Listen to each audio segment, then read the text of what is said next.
My name's Meganne Christian. I live near Oxford and in the UK. And I am a member of the European Space Agency Astronaut Reserve and Senior Exploration Manager Commercial at the UK Space Agency. My work is really varied, so I don't have something that I spend most of my time doing. Part of my time I spend at the European Astronaut Centre doing astronaut training. Part of my time I spend doing outreach, so speaking to students, speaking to at public events to try and inspire people into enjoying doing subjects like science and engineering and maybe get into the space sector one day. And part of my job I also spend developing the future of human exploration in space. So what comes after the International Space Station? How do we continue to do the kind of research that we're doing now in orbit when the International Space Station is no longer around, but there are other kind of space stations? A typical day depends on where I am at the time. If I'm at the European Astronaut Centre during training, I might be in the classroom for a couple of hours learning about aerospace engineering. Then I might go to the gym, spend some time training, have lunch. Then after lunch, there might be another hour in the classroom, space law, for example. And then I might be in the neutral buoyancy facility. So swimming in this, diving in this very large pool that we have. It's 10 meters deep because it's the best way that we have to simulate what you'd be doing on an extravehicular activity or a spacewalk. Because you use the buoyancy of water to imagine that you're in weightlessness. When I'm in training, I work with the other astronaut reserves. There are 17 astronauts in my class from around Europe, and 8 of us are doing this training at the moment. So we work really closely together, learning new things. We work with the training team that are helping us out. We also work with external teachers that come in and teach us. When I'm back here in the UK, I'm working with my colleagues at the UK Space Agency, so people like policy advisors, technical advisors, and we're all working together to kind of work out what's happening now, work out the direction that we should go in, and we spend a lot of time doing meetings and working together on that. The best thing about my job is that maybe I'll get to go to space one day. I think that's pretty cool. It's also a little bit tough because there are no guarantees for me as a member of the reserve. But there are lots of things that lead into that. So yes, okay, so there are no guarantees, but in the meantime, I get to train, and training is really exciting and varied, as I mentioned before. So I love that huge range of activities that I get to do as part of my work. The hardest part about my job is the uncertainty. I don't know if and when I'm going to be assigned a mission. So in the meantime, I have to work really hard on the training, but also develop my own career at the same time. Because, astronauts don't spend very much time in space. It's just a very small amount of time.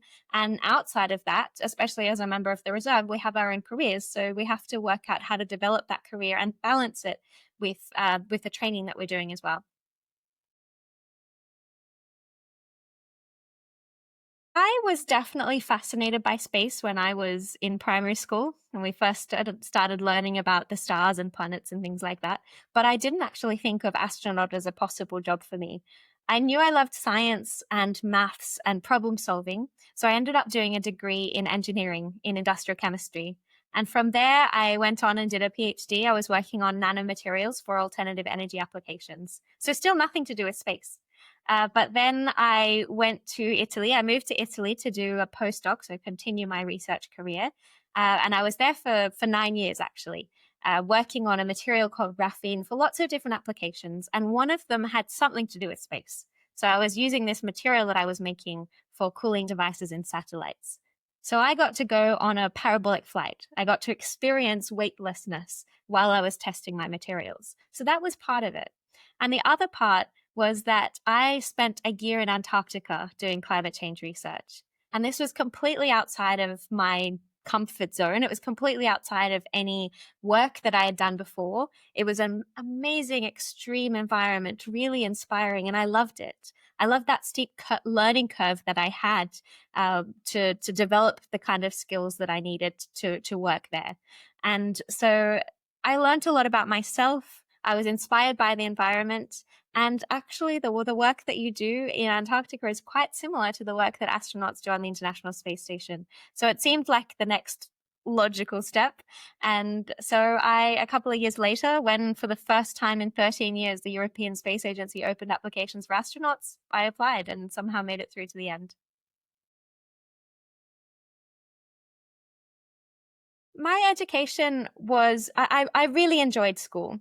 I at high school I did quite a range of subjects, and I was one of those people that kind of changed my mind every day about what I wanted to do with my life. So I did subjects ranging between languages, maths, and science and English. And so right up to the end of my schooling, I wasn't sure what I wanted to do. But I knew that I loved science and I wanted to know more about the world.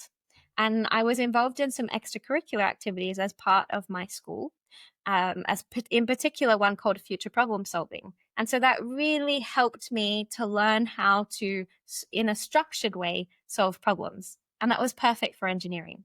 So then when I got to uni and I started doing engineering, I think that problem solving background really helped. And it was developed even further when I was at uni. And I think one of the special things about my education was that I did get to do all these extracurricular activities as well. So when I was at university, not only was I doing my coursework, I was doing some industrial training placements.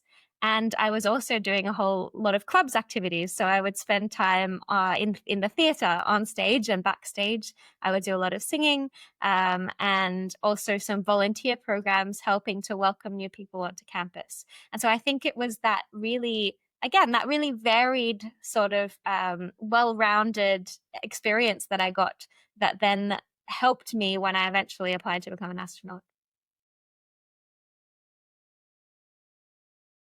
My job is very forward looking. We're looking into the future of what the human race is going to do. I mean, exploration is fundamental to the curiosity of humans. We want to know more about the world. And I think it's inevitable that we will keep exploring as far as we can go. And I get to shape that a little bit. I get to help decide where we're going next and how we do that exploration. And something that's really important to me is that we do that sustainably. So the fact that what we have in space is so important to help us monitor the status of Earth. So climate change, for example, it's most of the monitoring that we do for climate change is done from space, but also the fact that we have to uh, use space sustainably. So, for example, there's a lot of space junk or space debris in our orbits. And so we have to make sure that we're not going to make that worse. And I'm lucky enough to be able to be a part of improving that for the future. When I was in Antarctica, there were so many memorable moments, but there is one that really stands out. So I was right in the middle of Antarctica. We were at high altitude at 3,200 meters, but the air is thinner at the poles. So it's like being at 4,000 meters at our latitudes. And so it's hard work, just breathing and, climbing stairs, doing a bit of activity. And there was this one particular tower that I had to go out to once per week. It was about two-thirds of a mile away from the base, so I had to walk out to it. And it's 45 meters high. I had to climb it and clean all the meteorological instruments that were on board and then come back down again and come back to the base. So being at high altitude, that was quite hard work. And it was probably the toughest part of the week. I had to do this on a weekly basis. And we had 100 days of darkness. So 100 days where the sun didn't rise. So I was doing this in the dark. So like I said, it was tough. But it was also the best part of the week because my colleague and I that did this together, as we were walking to and from this instrument tower, we would take our headlamps off and just let our eyes adjust to the darkness. And then we would look up at the stars and it was absolutely incredible. It was like being inside a blanket of stars, and we saw so many shooting stars. And if it was a moonless day, we could then look down and see our shadow in the light of the Milky Way. That's how bright the stars were. So that was incredibly inspiring, and I will never forget it. It's not easy to balance work with the rest of my life, and I think that's true of everybody. It's not unique to a career in being an astronaut or being a policy advisor in the UK Space Agency. It's really something that everybody encounters, and I I balance it by really enjoying a whole range of hobbies as well as my work life, and those hobbies can be completely different from what I'm doing as my work. So, for example, I love to create things. I love to knit and sew and crochet, and that's what I do to wind down. And that really helps me balance it out. I also do a lot of singing, so I sing with a choir. And again, this is completely different from my normal life, so it really allows me to balance anything that might be happening with work.